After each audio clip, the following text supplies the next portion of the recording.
क्या आप हिमालय के योगियों से मिलने का अपना अनुभव बता सकते हैं? I don't go to Himalayas to meet anybody.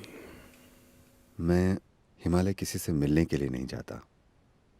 साथ ही हिमालय के रहस्यमयी आयाम वहाँ कई रूपों में सुरक्षित हैं।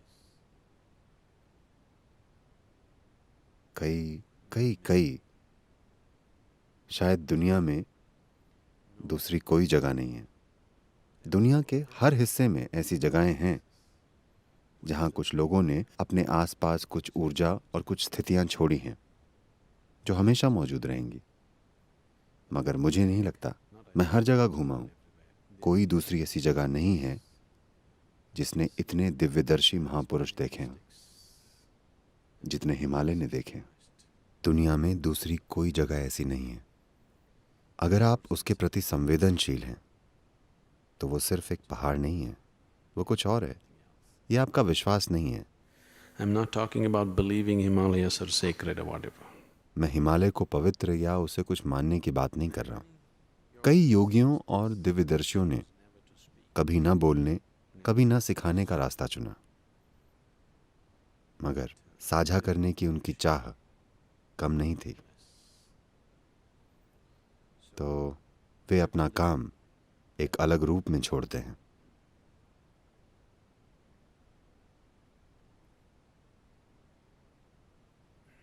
ऐसी कई जगहें हैं। विलियांगिरी पर्वत बहुत शक्तिशाली है। अगर आप 7वीं पहाड़ी पर जाते हैं, कोई वहां गया है? आप 7वीं पहाड़ी पर गए हैं? अगर आप वहां जाते हैं, वो बहुत बहुत शक्तिशाली स्थान है।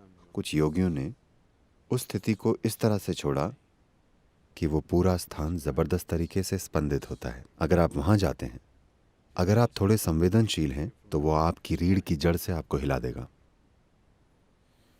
Like this, there are many places. इस तरह कई स्थान हैं। अगर आप उसके प्रति खुले हैं, अगर आप उसके प्रति संवेदनशील हैं और ग्रहणशील हैं। ये योगी जो भी थे, उनके जीवन भर की मेहनत और उनकी परंपरा बस एक अलग रूप में वहां रखी हुई है। आप हमेशा उस तक पहुंच सकते हैं। उस अर्थ में हिमालय बहुत समृद्ध है, बहुत भरा हुआ है।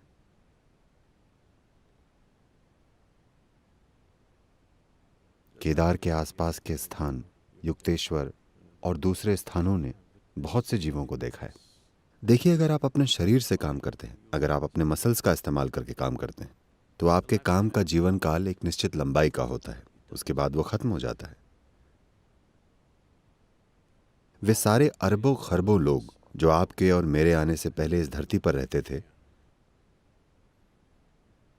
उनका सारा काम कहाँ है? उन्होंने अगर कुछ छोड़ा तो बस अपनी संतानें, उसके अलावा और कुछ भी मौजूद नहीं है। अगर आप अपने शरीर से काम करते हैं तो उस काम का जीवन काल बस उतना ही होता है। अगर आप अपने दिमाग से काम करते हैं तो उस काम का जीवन काल थोड़ा अधिक होता है। वो खुद को फैलाता है। लेकिन अगर आप अपने जीवन ऊर्जाओं से काम करते हैं तो वो आयाम हमेशा के लिए होता है। चाहे धरती खत्म हो जाए, वो खत्म नहीं होगा। As you have an internet, जैसे आपके पास इंटरनेट है, there is a yogic net. एक योगिक नेट भी है। अगर आप तैयार हों तो आप देख सकते हैं कि गौतम बुद्ध 2500 साल पहले नहीं थे, वो आज भी हैं। आज भी उतने ही जीवंत हैं जितने वे 2500 साल पहले थे। बस इतना है कि अब उनके पास भौतिक शरीर का बोझ नहीं है। भौतिक शरीर एक बाधा है।